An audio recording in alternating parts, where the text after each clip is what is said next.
Hola, ¿cómo les va? Muy buenas noches, tardes, que ya es noche, ya es absolutamente noche y además en esta época del año es noche afuera, en serio, y noche cerrada hace ya un ratito. Igual hay mucha gente todavía en el Abasto en este jueves y eso me gusta, acá cerquita en el patio de comidas. Voy a mirar a ver qué están comiendo, a ver si son fit o no fit. Ahí la gente que se fue del programa de Carnota recién es muy fit, ¿no? Jorge. Ay, cualquier cosa. Adida, Ernesto Adida y Fernando Carnota son muy fit. ¿Entrenan en Megatlón o no entrenan en Megatlón? Hoy vamos a estar hablando de un emprendimiento a gran escala. Ustedes saben, nos dedicamos en este programa a contarle la historia de algunos emprendedores que en algún momento imaginaron un proyecto de una manera, tal vez tuvo sus vueltas, tal vez no, pero llegó a hacerse realidad y a transformarse en un gran emprendimiento, como es el caso de hoy, que vamos a estar hablando de Megatlón y nada más y nada menos que con su fundador, Fernando Storchi. Gracias por haber venido. Un placer, Nuria. Muchas gracias por la invitación. Que es como todo un desafío estar delante del fundador de Megatlón, ¿no? Porque no debe haber mirado, ni bien entró y haber dicho, mejor venite al gimnasio. Vos más o menos zafás, vos tenés un rato largo que entrenar. No, no es así. Eso sería una mirada prejuiciosa. Sí, ¿no? La verdad, actividad física tenemos que hacer todos, pero sobre todo vinculado con la salud, ¿no? Claro, no tanto por cuestiones estéticas. Por supuesto que sí. Pero bueno, podemos decir que Megatlón concentra una gran parte de la actividad física de los argentinos. Bueno, en realidad hay muchísimos gimnasios en la Argentina. Nosotros somos líderes en el sector, comenzamos hace mucho tiempo, hace más de 30 años. Yo empecé esta actividad con unas canchas de fútbol 5. A ver, contame un poquito. Megatlón empezó con vos, de cero empezó con vos. Sí, sí. Pero antes de Megatlón, mirando un poco tu historia, ¿siempre te gustó el deporte, la actividad física? Siempre me gustó el deporte. ¿El fútbol sobre todo? Jugué al fútbol, jugué al rugby. Sí. Y creo que como pasé sin pena ni gloria por esos deportes y no tuve partido, me enojé cuando me retiré. Me dediqué a otra cosa y dije voy a tomarme la revancha haciendo una empresa que esté vinculada al mundo. Antes de las canchas de fútbol, ¿a qué te dedicabas? Yo soy licenciado en Administración de Empresas, sí. Estudié en la UBA, sí. Y la verdad que tuve una época donde hice de todo. Fui fotógrafo, sí. Trabajé de cadete en una financiera. ¿Y lo de las canchas se da por qué? ¿Por algo en especial? Porque la verdad es que yo jugaba bastante al fútbol con amigos y me pareció, empecé a estudiar cómo funcionaban los complejos de fútbol, me parecía que había una oportunidad interesante y empecé a buscar un terreno en una zona donde se pudiera instalar un centro comercial, porque el tema de habilitaciones no lo puedes hacer en todos lados, y finalmente dimos con este predio, que lo hicimos en el barrio Floresta, cerca de Segurola y Juan B. Justo. Lo inauguramos en 1992, tenía 3 canchas de fútbol, 2 de pádel, un pequeño gimnasio, y eso fue como el primer puntapié de un proyecto que no sabía cómo iba a ser. No sabías para dónde iba a ir. Bueno, ahí el fútbol se jugó siempre y el pádel ahí estaba tan de moda como ahora, porque después como bajó, ¿no? Y ahora viene un revival del pádel. Sí, yo llegué tarde al pádel en ese momento, porque inauguramos este complejo en el año 92 y diría que a los 2 años cerramos las 2 canchas de pádel, hicimos otra más de fútbol, porque el pádel por lesiones, fue un boom en su momento y desapareció. Creo que esta ola del pádel de ahora está mucho más consolidada, ¿no? Y se trabajó mucho en las canchas para poder evitar lesiones y todo eso y que sea más amigable. ¿En ese momento eran más disgustos que beneficios los que tenías? Sí, porque todos los centros de kinesiología estaban llenos de pacientes que tenían problemas con sus rodillas. Sí. ¿Lo pusiste solo en ese momento o te asociaste? No, pasé un poco la gorra, conseguí un poco de dinero de mi familia, algunos amigos que yo lo lideré el proyecto, pero fue con Friends and Families. Y en ese momento, a ver, déjame pensar, año 92, quiero pararme en ese momento de la Argentina. Y recién empezaba la convertibilidad. Bueno, a ver. Sí. ¿Te generó en el primer momento más satisfacciones que disgustos o era un dolor de cabeza? Porque estábamos en una apuesta económica nueva, sí, ¿no? O mejor dicho, un régimen cambiario nuevo, sí, por decirlo de algún modo, que al principio no se sabía muy bien cómo iba a salir. Importar era más fácil. sí. No sé si digo... Mirá, que yo, si mal no recuerdo, la convertibilidad empezó en el año 91. Y esto Sí. yo empecé la construcción de este lugar a mediados del año 91 y ya se empezaba a ver los signos positivos de la estabilidad. Yo soy un defensor a ultranza de una macroeconomía ordenada. Creo que es muy beneficioso para poder planificar, para poder trabajar, para poder hacer tus precios, no estar modificando precios todo el tiempo, Sí. y tener un horizonte, ¿no? Como el tiempo, y decir, bueno, me dedico a hacer lo que tiene que hacer un empresario, no tanto hacer, no sé, a tener un muy buen servicio, Sí. a generar nuevos productos, tener Yo buenos pienso, para lo recursos que era humanos. una empresa de servicios, imagino además, no sé, bueno, se cobraba precio dólar, por supuesto, porque al estar Sí, 1 a 1, sí. ¿en tu caso vos tenías que importar algo? No, en ese momento No. no. Este predio lo abrimos en el 92, ya en el 93 abrí con otros socios Sí. el primer gimnasio de lo que es más parecido a lo que estamos haciendo ahora. Sí. Y ahí sí tuvimos que Era más importar. fácil importar máquinas. Sí, claramente. Claro. Sí, sí. O sea, digamos, ¿no? Te evitabas dolores de cabeza y, Sí. al no tener producción local, tampoco lo Sí, sufrías. la producción importación local de los- es casi nula de equipamientos para Claro. gimnasios. Claro. Y bueno, hoy también estamos en una etapa donde se puede importar y podés Sí. planificar. Hay puntos de contactos con ese momento. Y sí, claro. Claramente. Sí, claro que sí. Bueno, pasamos de las canchas de fútbol, del pádel, importaste máquinas, era un gimnasio, me imagino, mucho más chico. Era muy pequeño, sí. ¿Y después? Y después yo vi una oportunidad. En realidad yo quería armar en mi cabeza tenía como un sueño que era armar una empresa. Ese Sí. era, y que tenía que estar vinculada a la actividad física, a lo social. Y dije, bueno, ¿cómo puedo hacer para crecer? ¿No?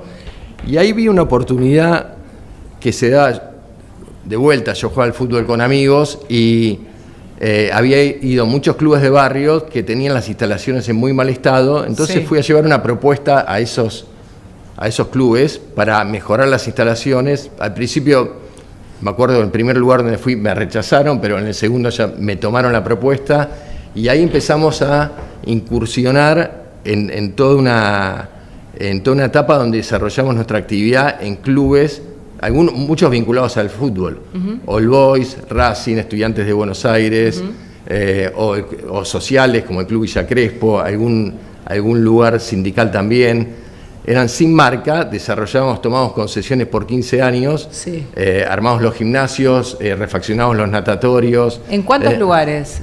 Y en cuántos, te diría que fue toda una primera etapa, habrán sido 6 o 7 lugares, hasta que en 1999 a esos clubes que teníamos, esos gimnasios que teníamos sin marca común, o sea, cada uno tenía su propia marca y estaba vinculada al club donde se originaba la actividad, los agrupamos bajo la marca Megatlón y creamos el concepto de red, que con un solo carnet se pudiera ir a todas todo. esas sedes. Que no existía. Que no ahí. existía. Eso fue muy, muy novedoso.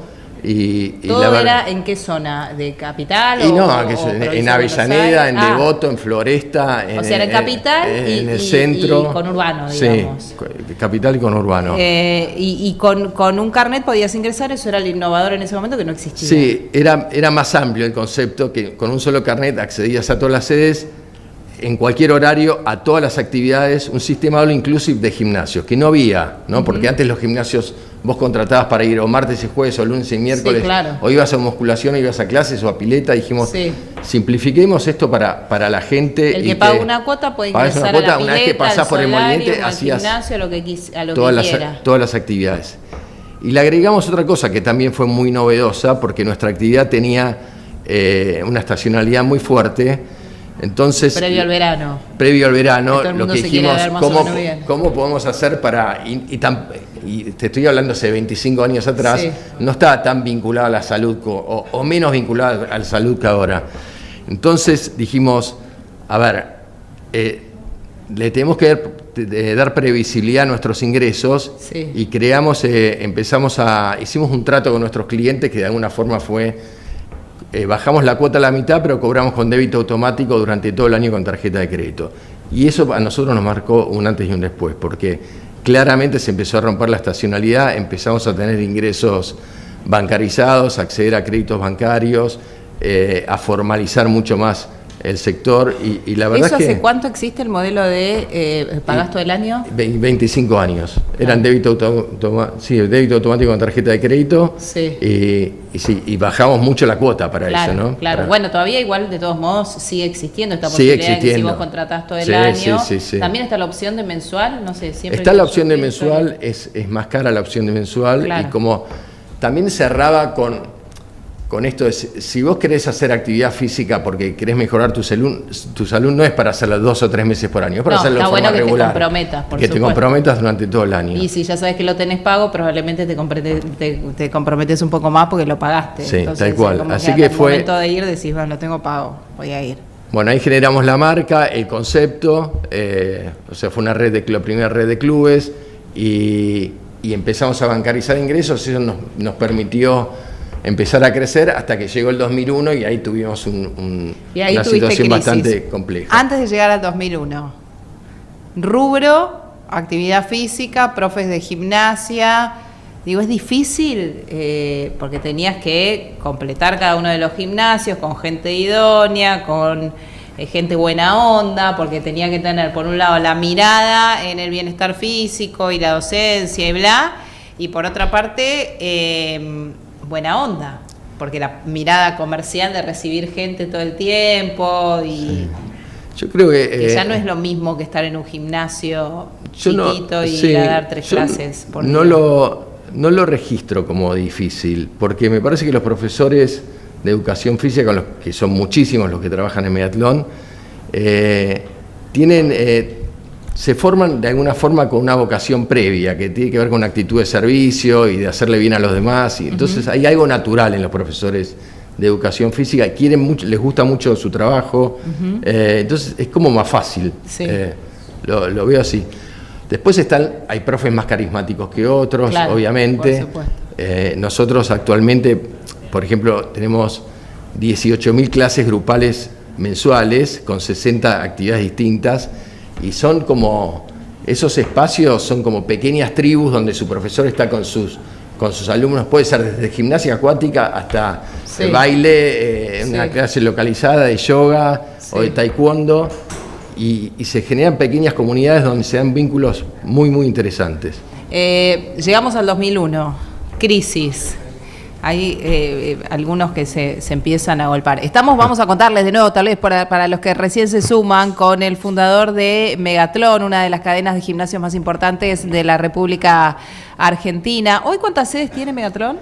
Hoy tenemos 32 sedes de Megatlón y tenemos otra marca que se llama Fitter, acá justo enfrente del Abasto está. Sí.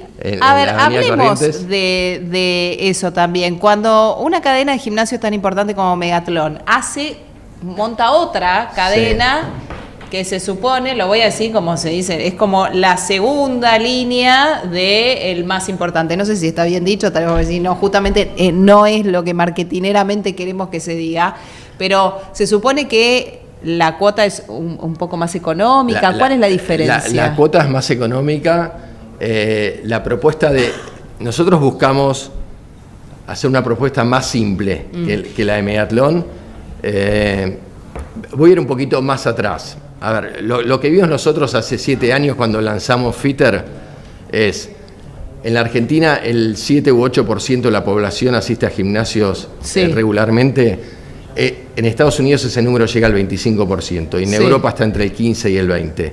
Dijimos, para crecer hay que llegar a otros públicos y con que tienen otros presupuestos. Entonces, generamos una propuesta de valor distinta, más simple. En Fitter no tenés natatorios, el programa de clases grupales, en lugar de tener 60 clases distintas tenés 5, pero son muy lindos los gimnasios, tienen muy buen equipamiento, apuntan a un público más joven y con una cuota que está alrededor del 50% de lo que cuesta la cuota de Megatlón. entendimos que era la propuesta que necesitaba el mercado para poder generar más gente que vaya a los gimnasios, ¿no? Entonces, me dijiste, de Megatlón, ¿tienen cuántas sedes? Tenemos 32. ¿En todo el país? Sí. En todo el país, estamos hablando... No, en todo el país. ¿Hay provincias en las que no están? Sí, estamos principalmente en Buenos Aires y Gran Buenos Aires, después Pilar, Rosario, en Córdoba. Ajá. En Córdoba tenemos 3 sucursales. Abrimos hace poco en Anielo, en Vaca Muerta, una sucursal. Mirá vos. Que es un proyecto súper interesante. Estuve ahí hace 2 o 3 semanas y la verdad que es increíble. Se respira un clima de mucho trabajo, de mucho crecimiento. Están con otros problemas que son un poco... Tienen que ver justamente con el crecimiento. Cuando el crecimiento es exponencial, si la estructura está como para tal cual. recibir tanta gente, familias con chicos, colegios, la situación edilicia complicada, las rutas y demás, ¿no? Sí. Qué bueno que haya ido al gimnasio, porque no debería haber gimnasio. No, y la verdad es que desde el primer momento, gente que sale de los pozos, de trabajar en los pozos petroleros y va al gimnasio, y después no tienen mucha actividad para hacer. Es como un despeje. Es un despeje y una forma de conectar en un lugar donde todos son nuevos, claro, ¿no? Claro. De conectar socialmente. Claro, por supuesto. Que es uno de los pilares de nuestra actividad, ¿no? Sí. Los vínculos sociales. Bueno, se hace mucha relación en el gimnasio. Sí. Se arman lindas parejas en el gimnasio. Algunas son temporarias, es un ratito, mientras estás en la cinta, el otro el de al lado, Hay y de otras, todo. Gente que se ha casado. Se construye familia en el gimnasio también, ¿no? Absolutamente. Claro que sí. Bueno, también se va a compartir momentos. Allá está mi hijo más grande, que lo voy a invitar a pasar. Va a Megatlón, creo que desde muy chiquito a la pileta. Y en épocas... Me sirvió para poder hacerle la seña de que entrara.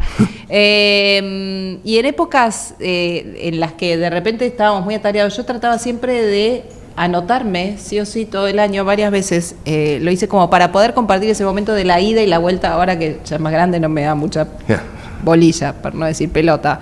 Pero para poder compartir eso del ir y venir del gimnasio juntos y tener ese momento de encuentro. Y hay mamás que lo que logran, el momento que logran para ir a hacer gimnasia cuando los chicos son chicos es, bueno, los pongo a ellos en un determinado momento, nos ponemos todos juntos en el mismo lugar y yo voy a hacer otra clase. Y es la posibilidad. Se da muchas situaciones que hay 3 generaciones en el mismo momento en el gimnasio, ¿no? Entonces, claro. De hecho, yo tengo un nieto que tiene 6 meses. Qué abuelo joven. Sí, tengo 58. Está muy bien. Y empezó natación hace poquito y bueno, su papá y su mamá van al gimnasio, yo también como abuelo, y hace un tiempo, ahora fallecido, iba su bisabuelo, el que sería ahora su bisabuelo. Entonces se da eso, porque la actividad física abarca a todos los segmentos etarios, ¿no? Y es súper interesante lo que se da. Pues no deja de ser uno de los pocos espacios para los vínculos reales, ¿no? Donde no conectás a través del celular o digitalmente. Exactamente. Bueno, después empezaron a armar los solarium en Megatlón también. Sí, también. O sea, hay gente que la ve que se va con el mate. Sí, hay como mucha vida de club en algunos lugares, exacto. ¿no? Bueno, llegamos al 2001. 2001. Crisis total. ¿Qué pasó? Y la verdad es que no existen manuales para tratar este tipo de crisis, ¿no? Y uno va resolviendo sobre la marcha. Al principio nos decían, te vas a fundir porque lo primero que va a dejar la gente es el gimnasio, y la verdad que por suerte no fue así.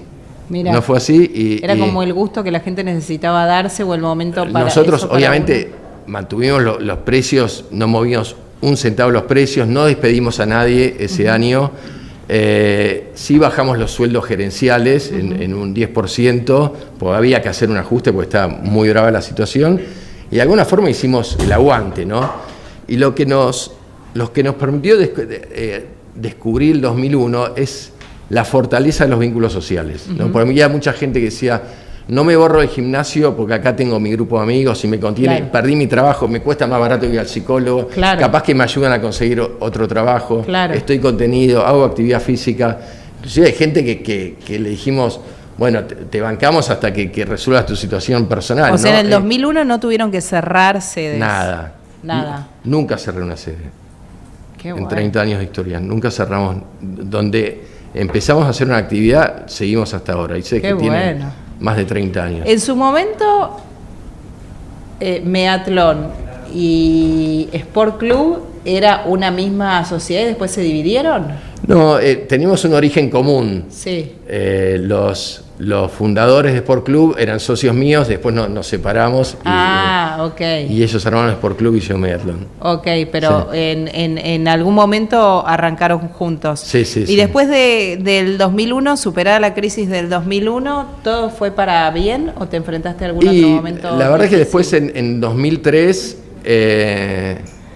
la economía se empezó a ordenar nuevamente, empezó a repuntar, empezó a crecer el consumo. Me acuerdo ese año hicimos el primer gimnasio en un shopping center en la Argentina, que es en Alto Palermo, o sea, la sede de Alto Palermo tiene 22 años. Sí.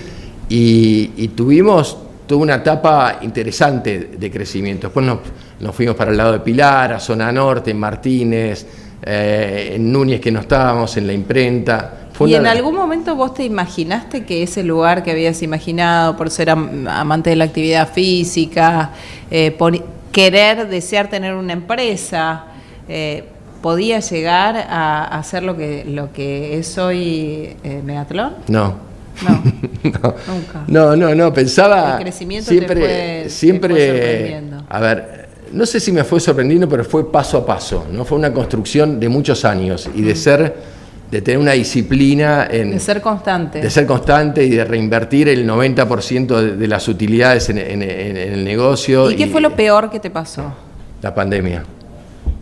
Ahí llegamos, después del 2001, Sí. La pandemia, al principio... Ahí se rompieron todos los papeles. Porque, claro.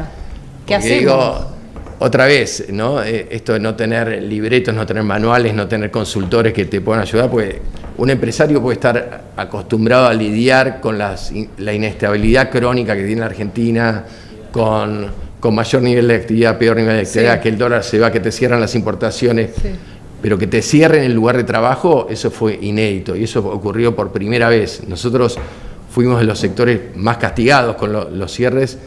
Cerramos 7 meses en la primera etapa y 3 meses en la segunda. Caray, cuando cerraste, ¿qué hiciste? Y al otro día estábamos ya en Instagram haciendo clases. Haciendo clases de gimnasia. Y armando una aplicación. Pero ¿y cómo hacías con los profes para pagarle el sueldo a los profesores? Y, a ver, teníamos alguna reserva.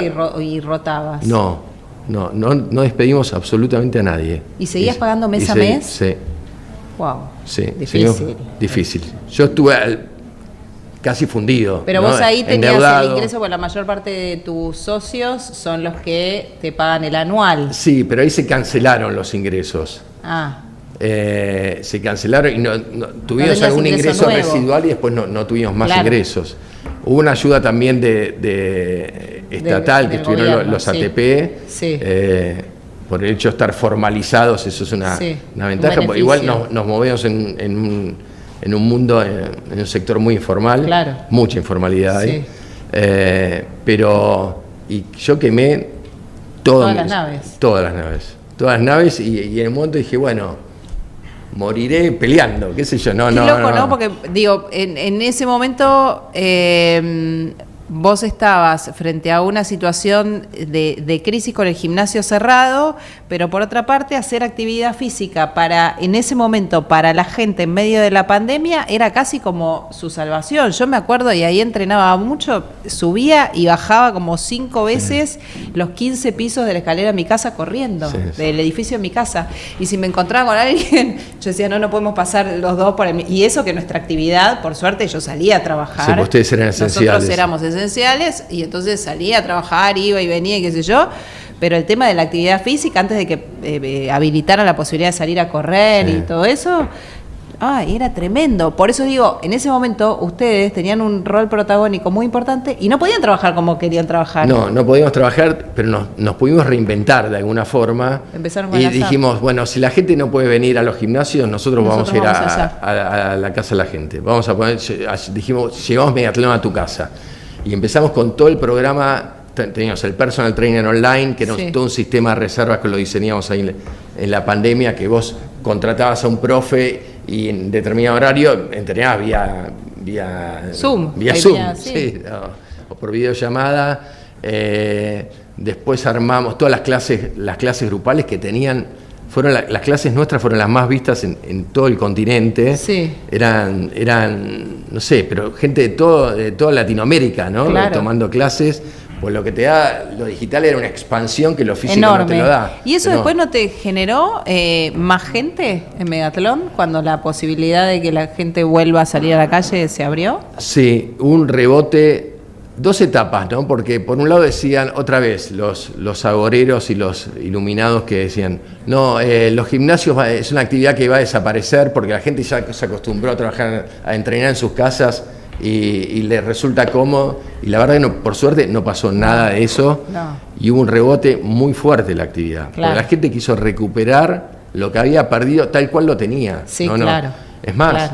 nosotros Y además una necesidad de lo social, ¿no? fundamental, el contacto físico tal vez lo valoramos mucho más después de perderlo, ¿no? Sí, claro. Y después con los años también empezó a haber un crecimiento muy grande respecto a lo que es el cuidado personal. Digo, en esto que jugábamos a ver si fulanito está fit o no fit.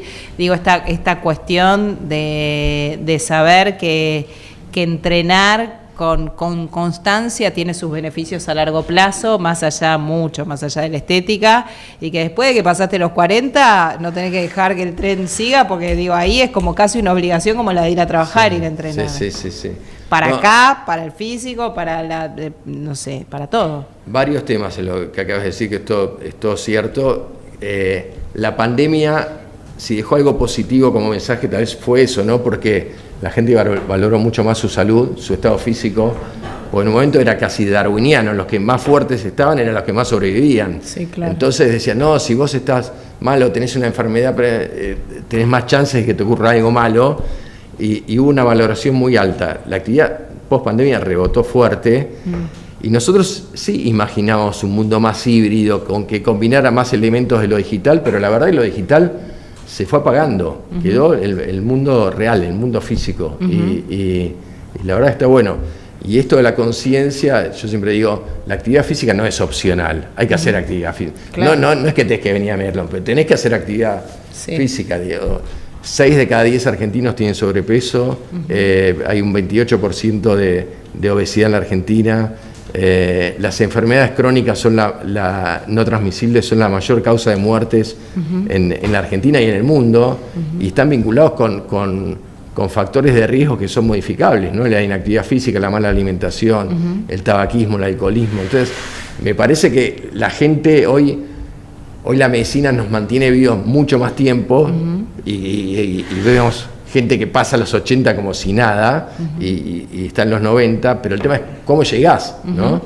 Y para cerrarte esa idea, y cuando tenés más de 50 años empezás lo que ocurrió también post pandemia, se hizo mucho foco en el entrenamiento de fuerza, ¿no?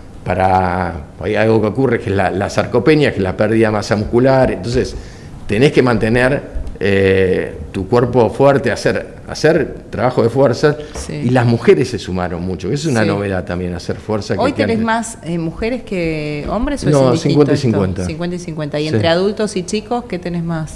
Y el porcentaje más grande está entre 25 y 45, pero está creciendo mucho la población de 16, 17, 18 años, que antes le da menos bola a la actividad física. Sí, bueno, igualmente, no digo, sí, en lo que es natación y todo esto, pero cuando los chicos, los adolescentes quieren empezar a ir al gimnasio a entrenar, digo, tienen que tener el ok de médico pediatra como para empezar a correr. Yo me acuerdo igual los míos previo a eso nosotros tenemos escuelas de iniciación deportiva en básquet, vóley, patín, fútbol. ¿Eso dentro de los clubes? No en todos los clubes, pero en muchos clubes que tienen perfil más de club. Sí. Sí, tenemos esa actividad y funciona muy bien, aparte de las colonias de vacaciones. Claro. ¿Ser empresario es una actividad de riesgo en la Argentina? Se lo pregunto a casi todos los que vienen, pero porque escuchás de todo, aquel que dice, bueno, la Argentina en realidad es el país ideal para armar algo, para un emprendedor, porque vos sabés que como no es estable, sube y baja. Cuando el bolonqui baja, te puedes meter y después tenés que surfear la ola. Y otros que te dicen, no, te metes y acá parece que es una máquina de impedir impositivamente. Digo, ¿cómo lo ves? Lo veo que, primero, si querés ser empresario y no tener riesgo, dedícate a otra cosa. No existe ser empresario sin asumir riesgos. Básicamente es eso, la asunción de riesgo para llevar adelante un proyecto que te entusiasma, que pensás que puede aportar valor a la sociedad. Y obviamente que hay ciclos y hay momentos más complejos que otros. Pero yo, la verdad que no, yo le debo todo a la Argentina. Entonces yo hice mi actividad acá. Yo nací como empresario, nací en la Argentina, yo soy hijo italiano, pero nací en la Argentina. Y más allá de los vaivenes que tuvimos, yo pude construir lo que construí. Y vos empezaste, tu primera inversión, tu inversión inicial, ¿de cuánto fue? ¿Empezaste poniendo mucha plata, poca plata? ¿La habías hecho en otra cosa? No, yo no la había hecho, pero tenía plata que me habían regalado mis padres y para comprar una parte de un departamento, y obviamente no compré el departamento, lo puse. ¿Lo pusiste ahí? Sí. ¿Y enseguida pudiste hacer crecer eso? Sí, enseguida no, fue después yo iba armando proyectos, iba consiguiendo... ¿Financiamiento? Financiamiento por cada proyecto, pero gente amiga, gente conocida. Que te prestaba y que vos ibas devolviendo. No, que aportaba, tenía una parte en acciones de ese proyecto, armamos un club nuevo y vendíamos el 30%, con ese 30% financiamos una parte, la otra parte la poníamos nosotros, hasta que pudimos ser independientes. ¿Qué es lo más difícil al momento de emprender? Yo creo que tenés que tener muy en claro para dónde querés ir, ¿no? Porque hay un dicho que me gusta, dice, cuando vos no sabes para dónde querés ir, no hay viento que sea favorable, ¿no? Y me parece saber hacia dónde vas y tener una disciplina absoluta, ¿no? Y una perseverancia que en los momentos la actividad de empresarial, otras actividades también, te ponen a prueba todo el tiempo. Y hay gente que se rompe en momentos difíciles. Y vos en los momentos difíciles tenés que poner todo, independientemente del resultado que vayas a tener. Sabiendo que podés ganar o podés perder, pero vos tenés que perseverar. Porque si no, no te sostenés en el tiempo. Yo creo que la perseverancia es el elemento más fuerte que hay para sostenerse en el Una de tiempo. las características más importantes del emprendedor es la perseverancia, Para mí, sí. Además de la creatividad. Y además tampoco te podés, me imagino yo, bueno, ya está, tenés Megatron, la cadena de gimnasios, una de las cadenas de gimnasios más importantes de Argentina. Listo, me siento a ver la tele. Tenés que estar innovando todo el tiempo, creando todo el tiempo, mirando qué máquinas nuevas hay para hacer gimnasia. Sí, qué actividades nuevas, cómo ofreces un mejor servicio, cómo escuchando mejoras al cliente, ¿no? También todo el tiempo. Nosotros estamos encuestando, tenemos un sistema que vos cuando pasás por el control de acceso, nosotros sabemos quiénes pasan y le mandamos todos los días, no a todos, pero en forma random, una encuesta para que la conteste el mismo día. Y sobre esa encuesta nosotros vamos realimentando un sistema que tenemos para mejorar el servicio. Nos funciona muy bien y mide lo que sería el NPS, el Net Promote Score de cada gimnasio. Entonces buscamos estándares, como diciendo, abajo de este número no puedes estar. Entonces los gerentes de cada sucursal tienen que estar mirando muy en línea con ese dato que tiene que ver con la experiencia del usuario, que finalmente ese que le da sentido a todo lo que hacemos, porque si nosotros trabajamos para nuestros clientes, para nuestros socios, no hay otra cosa más importante. ¿Y hoy cómo ves a la Argentina? No te quiero poner en aprietos, pero después de haber pasado tantos momentos, el que invierte obviamente está sujeto a las decisiones que toman los gobiernos en materia impositiva, en materia de restricciones de todo tipo. Yo creo que estamos en un momento fundacional, en un cambio de era. Soy muy optimista, creo firmemente en la estabilidad económica, en la estabilidad macroeconómica, nos permite desarrollarnos como empresarios, planificar a mediano plazo, tener es muy importante eso, ¿no? Porque yo me acuerdo hace poco tiempo, lo único que estabas mirando, cómo subir los precios, que los salarios, que la paritaria, que hoy el foco está puesto en otro lado, en cómo haces mejor tu negocio, cómo le das mejor servicio a tus clientes, cómo puedes hacer crecer tu empresa. Y realmente me parece que estamos ante un momento muy auspicioso. Realmente lo creo así. ¿Se acompaña al emprendedor?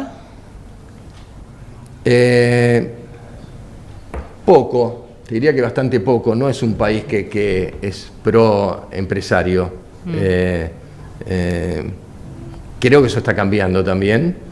Y bueno, la verdad hay sectores que no han tenido ningún tipo de protección para desarrollar su trabajo, como el nuestro. Hay sectores que están protegidos, sí. Y la verdad es que a nosotros la estabilidad nos beneficia muchísimo. Nosotros queremos que nos marquen, nos digan cómo es la cancha de juego y nosotros jugamos. Claro. Que nos digan, estas son las reglas. Después, obviamente, que hay cosas que nos hacen daño porque, a ver, estamos con... mucho de nuestro sector es informal, entonces hay una competencia desleal, hay competencia desleal también con algunas instituciones que no pagan impuestos y hacen la misma actividad que hacemos nosotros. Claro, bueno, y ustedes yo además creo por estar tan expuestos no sí, pueden hacerse los distraídos por nada. Y creo, no, aparte nosotros no necesitamos eso, pero no nos gusta que nos hagan competencia desleal. Claro. Entonces, no es el momento, pero en algún momento creo que hay planteos para hacer para equilibrar la cancha en ese sentido. Nosotros cobramos el 95% de nuestros ingresos están con tarjeta de crédito, débito, o sea que está todo bancarizado. Absolutamente bancarizado. Todo dentro del sistema. Sí. ¿Entrenás todos los días? No todos los días, pero 3 veces por semana. Siempre viste que el ojo del amo engorda el ganado, dice la frase. No roto demasiado de gimnasio. Pero va siempre generalmente al mismo. Generalmente voy al mismo. Y si no, ¿sos así de darte una vuelta por las sedes? Sí, soy medio obsesivo con algunas cosas. Pasás, sí. O sea, todos saben que sos vos. Creo que sí. No avisás y decís, pero llega y dice, vino Fernando. Ahora no es el dueño. Ya sabes. Nada, tengo muy buena relación con la gente. Para mí la gente es fundamental, digo, y los buenos, hay gente que hace 30 años trabaja en la empresa, sí. Y la quiere como propia y está recontra comprometida y se vive intensamente con mucha pasión, ¿no? Sí. Y a mí me pone muy orgulloso eso, ¿no? ¿Cuál es tu próximo objetivo? El empresario siempre tiene un objetivo por delante, cada cuánto se renueva, y en este caso, ¿cuál es tu próximo? Mira, capaz que no es algo muy puntual. Empezamos a desarrollar nuestra actividad en Uruguay desde hace 2 años y nos está yendo bastante bien. Ya abrimos 3 sucursales. Este va a ser un año de bastante crecimiento y estamos proyectando más crecimiento para el año que viene. Me entusiasma eso. Me entusiasma crecer, ¿no? Hacer que la empresa tenga otro volumen, otra actividad, que desarrolle productos nuevos, servicios nuevos, lugares, sorprender a la gente. No me podría quedar nunca mirando el televisor en mi casa porque me apasiona lo que hago. ¿Tenés a toda la familia laburando en Megatlón o no? No. Mi hijo más grande sí, y está súper comprometido. Pero los demás quisieron hacer su No, tengo una hija nutricionista. Bueno, más o menos vinculada. Sí. Y otra más chica que estudia diseño, así que todavía está recién haciendo sus primeros movimientos laborales. El empresario que que llega a la construcción de una empresa como esta, como que tiende a tratar primero de llevarse a sus hijos para él o no. Y después decir, bueno, cada uno tiene que hacer su camino, puede ser que no te guste. Sí, es una muy buena pregunta, porque a veces voy y vengo con algunas cuestiones. Lo primero que quise darle a mis hijos, que no es que se lo tenga, es libertad absoluta para que elijan su camino. No quería que estén condicionados. Pues, digo, me imaginaba mis hijos, no sé, con 40, 45, papá, me obligaste a venir a trabajar acá y no sé qué. No, que hagan su vida, ¿no? Sí. Yo creo que mi hijo eligió libremente, estudió administración de empresas, ahora está haciendo un máster en finanzas, empezó trabajando en una recepción, en un control de acceso, hizo todo un caminito, tiene 30 años y hoy tiene una posición importante dentro de la compañía, y también es sangre nueva que empuja, ¿no? Claro, y que es necesario. Sí, y por suerte tenemos muy buen vínculo, pero yo principalmente quisiera que ellos elijan y sean felices con el camino que elijan. Sí, quieren trabajar en la empresa van a ser bienvenidos. Te voy a poner, creo que te voy a tirar un penal, pero 3 en la columna de lo positivo y 3 en la columna de los desafíos o la parte más difícil para un emprendedor. 3 que vos digas, esto es lo mejor que tiene el emprendedor, y 3 que esto, digo, me podría haber dedicado a trabajar en una relación de dependencia, tranquilo, tengo el aguinaldo, las vacaciones. 3, me pusiste un aprieto, A ver, cosas positivas. Trabajar sin jefe también está bueno. O sea, el jefe, en tu caso, ya tenés una mega responsabilidad, tus jefes son tus socios. No, mis jefes son mis clientes. Por eso, los socios de tu... Los socios, los socios me refiero del club. Que me aceptan o no me aceptan, claro. ¿Viste? Que no. Y esto de no tener un resultado asegurado, porque la verdadera toma de decisiones se toma cuando vos no sabes qué va a ocurrir. Pues sí, no es pasta o pollo, vos tomás una decisión y no sabés qué va a ocurrir, pero vos tomás la decisión y avanzás. Y te puede salir mal, hay que saber que te puedes comer frustraciones y cuando te va mal, ¿viste? Salir rápido, hay que fracasar rápido y aceptar que uno se equivoca y pues no puedes embocar todas, ¿no? Me parece que el emprendedor vive con mucha pasión lo que hace y tiene un entusiasmo que no... En mi caso es como que no parás, te vas a dormir y capaz que a las 5 de la mañana me desperté y me aparece una idea y me la anoto y no sé qué. Haces eso, tenés la libretita, como el escritor, vos tenés la libretita en la mesa de luz, que de repente se te ocurre algo y te lo anotás. Pero la contracara a eso es como que a veces no descansás o no, o quedás medio prisionero a eso, porque digo, che, yo podré salir de acá y no sé, porque no sé si tenés esa posibilidad, pues en mi vida es así. Claro. Yo no vendería la empresa, no me interesa, no lo hago por la plata. ¿Te quisieron comprar la empresa alguna vez? Sí. Más de una vez, me imagino. Y dijiste que no. No, ni loco. Ni en los peores momentos. Nada. Pues yo siempre poner a cotizar en la bolsa, Megatlon. Bueno, ¿nunca se te ocurrió es otra historia. Eso? Cuando se abra el mercado de capitales, cuando tengamos mercado de capitales en Argentina y más compañías puedan ingresar y financiar su expansión y crecimiento en la bolsa, y eso ¿Hoy cuánto factura Megatlon anual? ¿Anual? Qué tremenda. Lo que pasa es que el otro día se lo pregunté a un chico que nos visitó de 21 años que tiene una app para medir incendios y me dijo, ahora no me quiero olvidar, ¿cuánto me dijo que facturaba, Ceci? $100.000 al año, ¿no? Sí, $100.000 al año, 21 años. Te dije, la vara alta. ¿Querés contarme? ¿Es importante para vos la respuesta? No importa. Te puse en una aprieto. Pero le va muy bien, sin dudas le va muy bien. Bueno, Fernando Storchi, fundador de la cadena de gimnasios, una de las más importantes de la República Argentina, de Megatlon. Yo le voy a mandar un saludo a los chicos de Caballito de la sucursal de Rojas. De Cerval y Rojas. Sí, los queremos. Nacho hace 1000 años. Yo voy, vengo. Otra de mis hijos también. Vamos a hacer una ampliación ahí. ¿Van a hacer ampliación? Sí, vamos a hacer. Es grande. Ahí sí hay chicos que juegan al fútbol, al básquet, ¿no? Sí. Porque veo muchos chiquitos pasar por ahí. Eso es bastante grande, grande. Sí. Pero en Caballito tenés más también. Sí. En Acoite y Rivadavia, por ahí. Acoite y Rivadavia. Bueno, por todos lados. Gracias por haber venido, nos encantó. Nos vamos a ir trotando de acá, después de que a 100 metros tenés uno cruzando acá. Tenemos acá cerquita. Gracias por haber venido. No, un placer. Gracias.